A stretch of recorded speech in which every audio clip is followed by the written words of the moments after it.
We had just moved into a little ranch house in the suburbs. Storybook neighborhood. Quiet, friendly neighbors, picket fences, the whole 9 yards.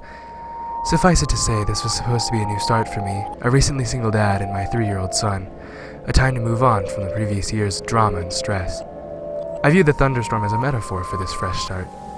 One last show of theatrics before the dirt and grime of the past will be washed away. My son loved it anyway, even with the power out. It was the first big storm he'd ever seen. Flashes of lightning flooded the bare rooms of our house, imparting unpacked boxes with long, creeping shadows. And he jumped and squealed as the thunder boomed. It was well past his bedtime before he'd finally settled down enough to go to sleep. The next morning, I found him awake in bed and smiling. "I watched the lightning at my window," he proudly announced. A few mornings later, he told me the same thing. "You're silly," I said. "It didn't storm last night. You were only dreaming." "Oh." He seemed somewhat disheartened. I ruffled his hair and told him not to worry. There should be another storm soon.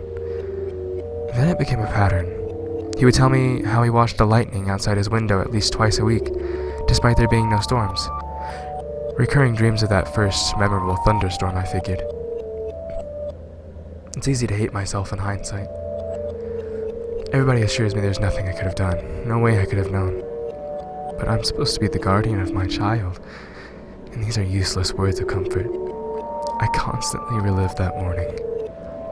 Making my coffee, pouring milk over my cereal, and picking up the newspaper to read about the pedophile local authorities had just arrested. It was front-page stuff. Apparently this guy would select a young target, usually a boy, stake out their house for a while and take flash photos of them through their window while they slept. Sometimes he did more. My stomach sank as the connection was made.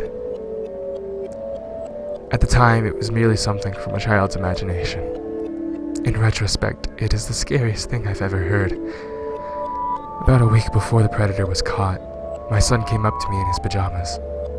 "Guess what?" he asked. "What?" "No more lightning at my window."